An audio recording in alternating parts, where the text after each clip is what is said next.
98 katumiza musanvu era ng'oli mu puroguramu y'ennyonzi muwanguzi Tandika. Olwa puroguramu y'ennyonzi muwanguzi Tandika tukyagenda mu maaso mukwana bulungi omwana tukyagenda mu maaso wamu ne mwami Kirungi Derick. Wekisa kya Katonda kanzikirize nti tewali kyotawulira bulungi nnyo bwe bulina okukuwulira osobola okampeereza kulaivu kyati oba nekitegeera.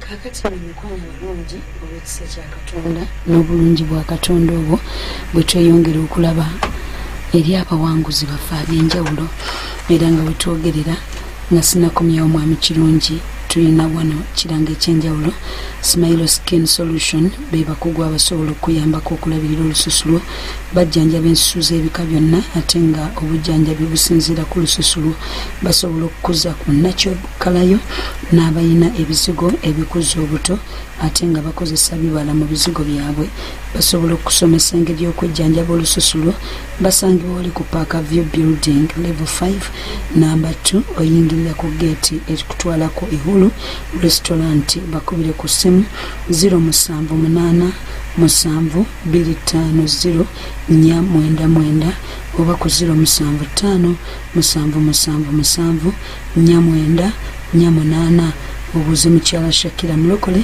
beba Smile Skin Solution.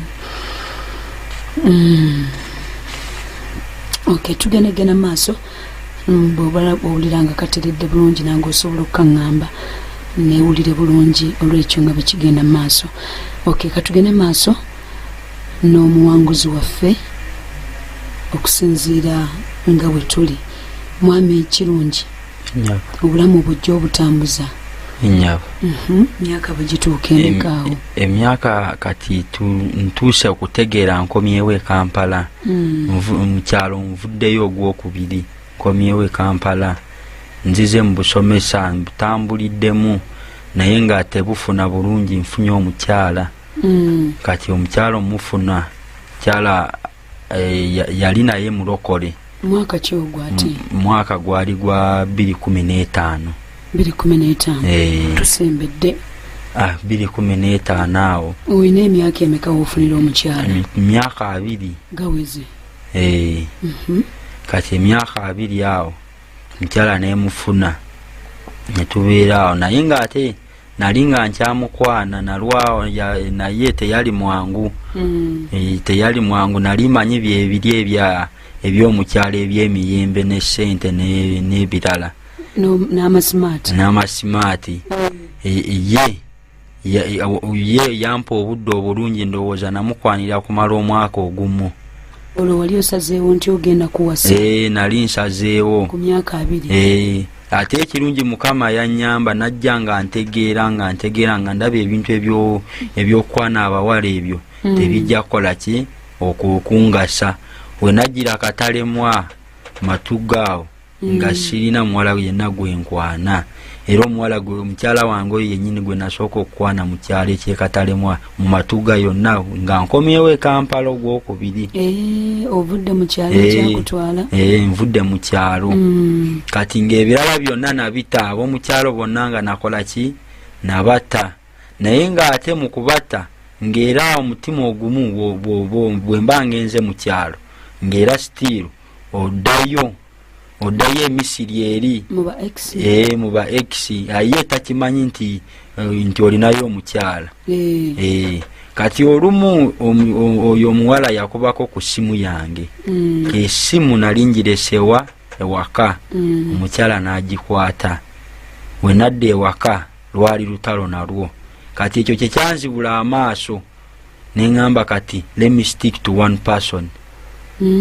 Kyekyanzibula amaaso neŋŋamba kati ku luno kijja kumbeerera ekizibu naye omukyala omufuna oyo mukyala wange gwe nnina ng'oli naye kati okumufuna nange nali neetya ng'amanyi nalwala nafaafa dda nali manyi nafa naye nga omanyi omuntu okufa naye ng'oli mulamu nali manyi nafa kubanga ku bantu b'empiseemu nga simanyi status zaabwe simanyi kiki birwadde bye balina kati omukyala we namukwana nemukwana mwaka mulamba neguggwa nga nkyamukwana naye nga takkiriza. Kati we yamala nga era naye muteeka nnyo musaala, mukama mpa omukyala, mukama mpa omukyala.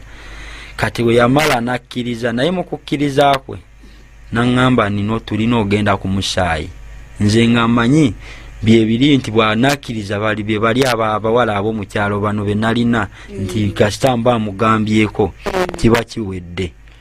Kati naŋŋamba tugenda ku musaayi. Nze nange nakityamu, ate nze nagamba tujja kugenda, naye nga ate nze neŋŋamba kansookeyo. Nensooka neŋŋenda neneekebeza nga ndi bwomu, ntya okulaba nti bw'agira nansanga nga ndi mulwadde ate nswaliraawo aŋŋaanira eddala. Naye nga ate nti oluusi bwe mba nsanga ndi mulwadde ng'ate omukyala amwagala ng'amba omusawo akole waakiri abijingirire muweeyo kasente, naye ng'omukyala ng'amwagala. Kati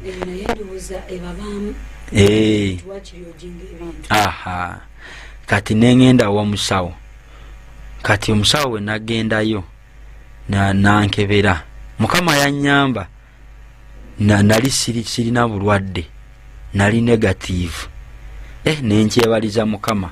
Kati awo nenvaayo nga ndi musanyufu nga ntandise omutegeera, naye nga sinnamuyingira nnyo mubuziba kugamba nti mutegedde nti akola kino nti manyi gyali alokola awonya nkomaawo nti simanyi nti nebiri ebirala ebirooto biki nebirala nti biba bibi nti manyi bintu bya bulijjo. Kati nenzijja nembeera nezija neŋŋamba omukyala tugende kati kubanga amaze okwemanya maze okulaba ki status eyo. Kati netugenda ogwokubiri era ne batukebera ffenna nga tuli ffenna netusanga ffenna tuli okke. Mukyala nakkiriza netandika okubeera ffenna.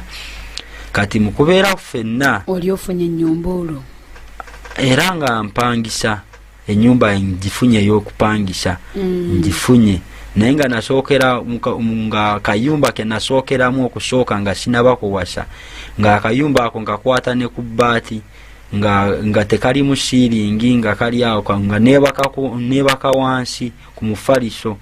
Oluusi nga enkuba bw'eba etonnye gwakiwulira nga amazzi oluusi gayingiramu mu kiseera ky'omusana ebbugumu eryo lisituka wonna ne watoba amabaati ne gatonnya. Kati nenatuuka nenkola ki nenvaawo nempangisa awalala. Amalala gaali gagenda gakugwamu nga buli mulimu gwonna ogukuyitawo omulala nga nsobola ogukola wadde nali musomesa naye nga nsobola okukola neŋŋenda nennima nekyopitidde kyonna nga nkola ki nga nkikola nga njagala ssente. Kati omukyalo oyo bwe yafuna olubuto nkutufunzafunza yafuna olubuto yatuuka okugenda okuzaala. Nali nga by that time okusomesa nkuzzeemu kubanga nagenda nenva nensomesa ku ssomero eriri Matugaawo nendisomesa kumala emyaka 3 nendaba nga sigenda mu maaso. Neneebuuza naye lwaki sigenda mu maaso mu kasente. Nendowooza sente ntono, sente ze bampa ntono, by that time baali bampa emitwalo 12. Nenvaawo nenye waliwo eyampitira omulimu. Musomesa oyo twali tubeera naye awo musomo nga tusomesa ffenna yali mukyala. Nagaa naye master gwolina family olina obuvunaanyizibwa kati naye buno obusente bwe bakuwa waliyo essomero eryo bakazo genda bagaba emitwalo 4 waakiri emitwalo 25 genda okole. Omusajja nanconnectinga ku director neŋŋenda neyamplyinga. Sisomye sina bbaluwa njikiriza okusomesa. Essomero ly'amaanyi sisobola lyogera linyanga ly'amaanyi naye ne banzikiriza nensomesa.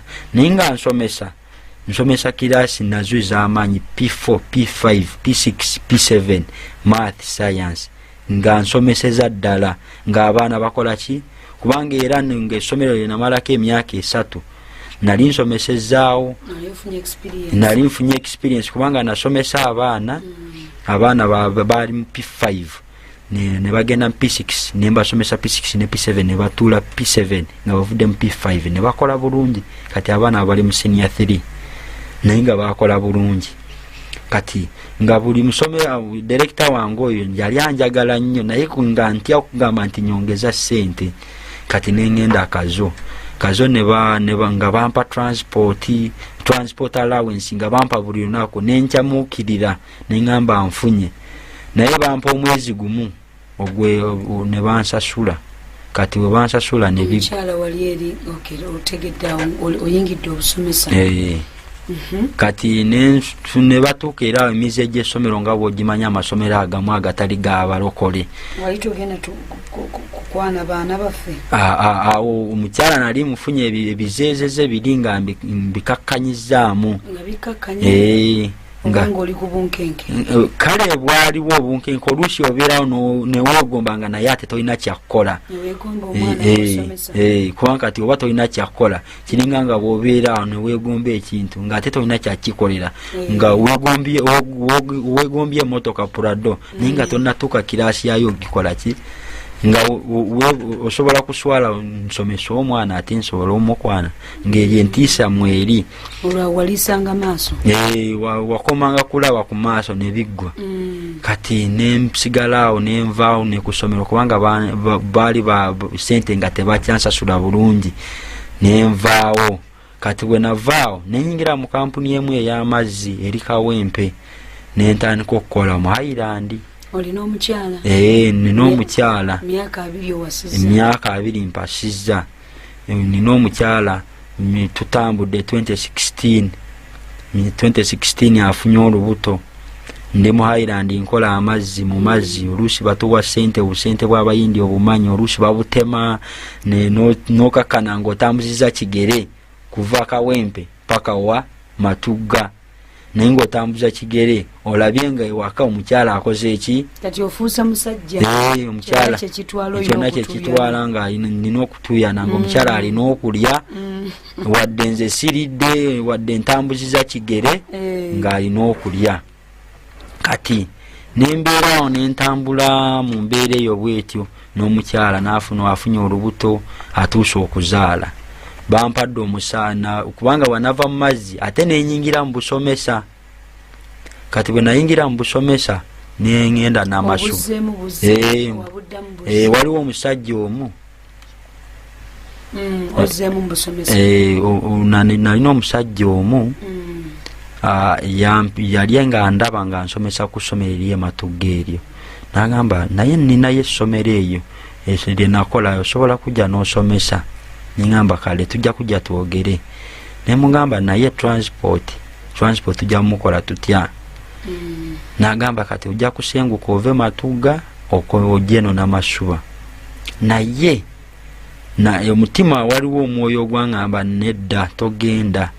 Kati nengamba sente za transport ezo ze wandibadde ompa zimpe nja kugulamu entambula. Nengulamu akagaali nentandika kera nga saawa 10 nga nva Matugga kulaba nga beisaawa emu ndi mu kiraasi, nakimaintaininga kumala taamu 2. Kati nabeera ne batandika ku butansasula bulungi kubanga omukyala we yafuna olubuto, bampa omusaala nengumuwa gwonna, nengamba gendako mu kyalo kubanga bino tebijja kusoboka. Ate ndi mu kuvuga gaali, ate nina okubanga wakiri ebintu nkwoleza engoye kubanga ojja kubanga tolina maanyi, ate nkufumbira, ate nkola eki, nenga gendako wa mu kyalo obeereyo okukobona. Ate leero onaakola ki? Onajja netugulako ebintu ebyo omusatu. Twalina musawo waffe mukwano gwaffe n'atulagira ebintu kubanga ffenna twali tetubimanyi, tuli bavubuka, ebintu bigenzeemu naye nga tetubitegeera bulungi. Kati mukyalo n'atuwamu advice netugula ebintu ne sente ezimu ezaafikkako n'agenda nazo. Bwe yagenda nazo yalinamu obulwadde bw'amannyo, ate n'akuula erinnyo ng'ali lubuto, ng'ate tebakkiriza omukyala w'olubuto okuula ki. Ate yatuuka okuzaala ne bitabuka, omwana n'agaana. Yalina kaseke, ne bankubira esimu zaali saawa 9:10. Omukyala agaanye okusindika omwana wagezaako okujja omutima gwe nga munafu. Nengamba naye ng'ebyokusaba ebyo si bye byengendako ennyo. Nensigala awo nga Mukama ajja kuteekako ekisa. omwana n'alemererwa ne bamuteeka mu ambulance ne bamutwala. Jjukira nze sirinamu ssente wadde 10 kusuziri omusala bampadde nzimuwadde zonna agenze.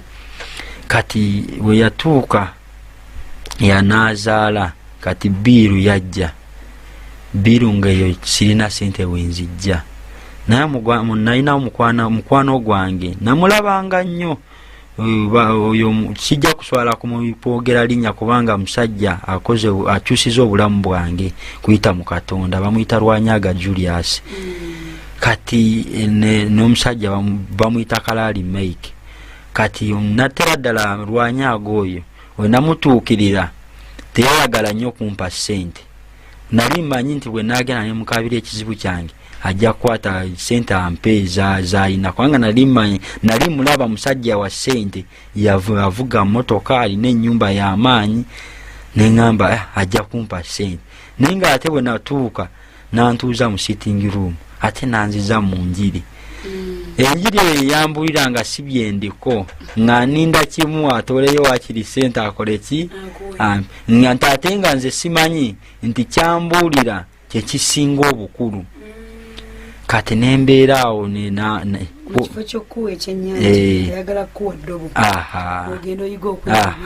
kati nze ate nali njagala kyannyanja ng'ate saagala ddobo kubanga tejja kuntwalira ebiseera.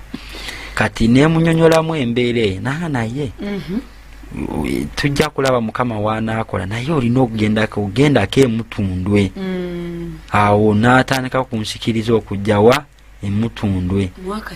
Mwaka 2017 omukyala azadde 2017 awo. Naye nga sinaba kujja wa Lwanyaga omukyala ng'akyali lubuto nafunako we nagenda ewanabbi ow'obulimba.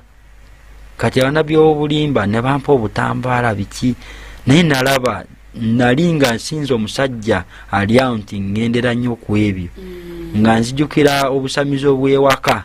Kati oyo omunabbi ow'obulimba we yampa akatambaala nenzirayo emabega nenzijukira omusajja gwe baleeta waka okutusabira nti asabire jjajja atereere.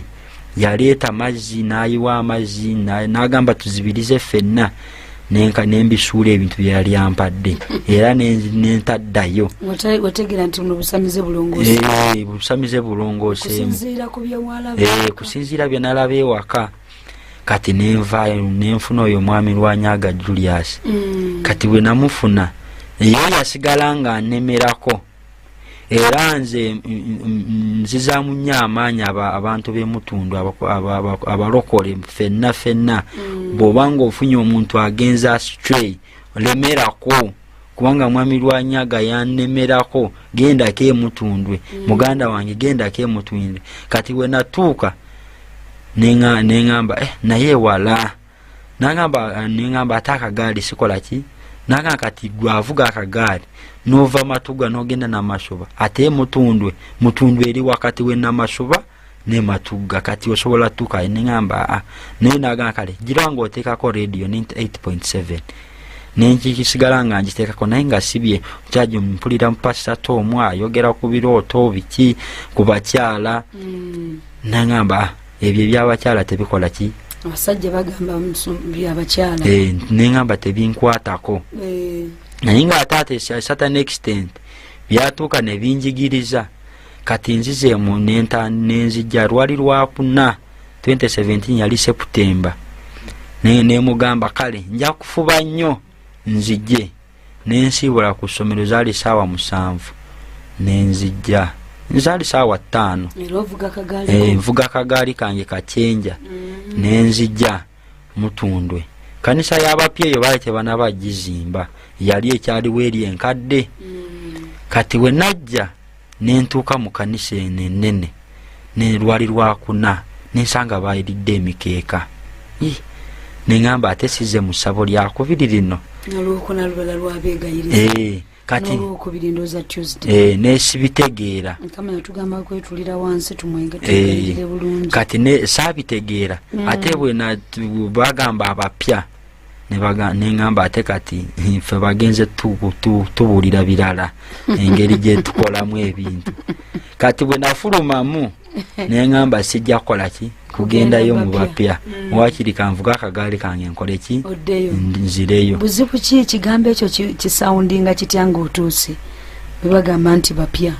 Ekintu oluusi kiringa nga balinga balina gye bakutwala gy'otamanyi ate gwe olabye ekkanisa ennene abantu abasinga obungi balimu ate lwaki bakutwala eri nakyebuuza neŋŋamba sijja bisobola kubanga ate ne wanabbi ow'obulimba eri natuuka mu kkanisa ate nabo agamba genda olabe ku musumba counseling ate naye ku musumba alina ofiisi ye ate nenreflectinga kati nentandika kunoonya mwami Lwanyaga Julius we namugamba nagamba nzijja nagamba naye agenda kujja nemunoonya nakola ki nabula nenzija parking by that time yali eri wano ku kanisa nemunoonya emotoka ye nga sikola ki sigiraba.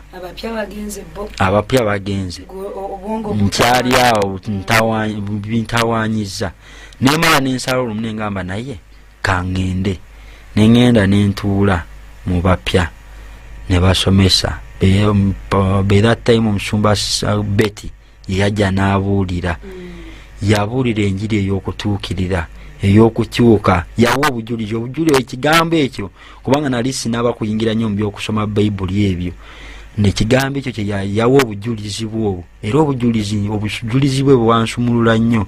Yagamba yayitanga wano ng'agenda mu ssabo neŋŋamba ekintu kisoboka obujulizi bwankwatako nnyo neŋŋamba Mukama nange mbeera nekujja musumba Kisitu n'atandika kwogera ku birooto olwota bafu olwota bagwa mu kinnya olwota misota nendabira ddala ng'ali kunze nali ndoota naye ng'amanyi nti bya bulijjo kintu kya bulijjo kuloota kintu kya bulijjo oluusi nti kubanga tufe wakawa nalootanga ekirooto neŋŋamba jjajja nti ndoosa omusota guli mu kumbojja nakugamba gwejja wazannye nnyo obadde wazannye nnyo akapiira wakooye ebyo birooto byo nga ebirooto nga nze simanyi nti oluusi bw'oloota ebintu bikola. Kati nenzija wano ne bankolamu omulimu Pastor Kisitu n'ayogera ku birooto ebyo nenzija nezuula mpola mpola. Kati bwe nava wano ate nenzija nesinkana omusumba.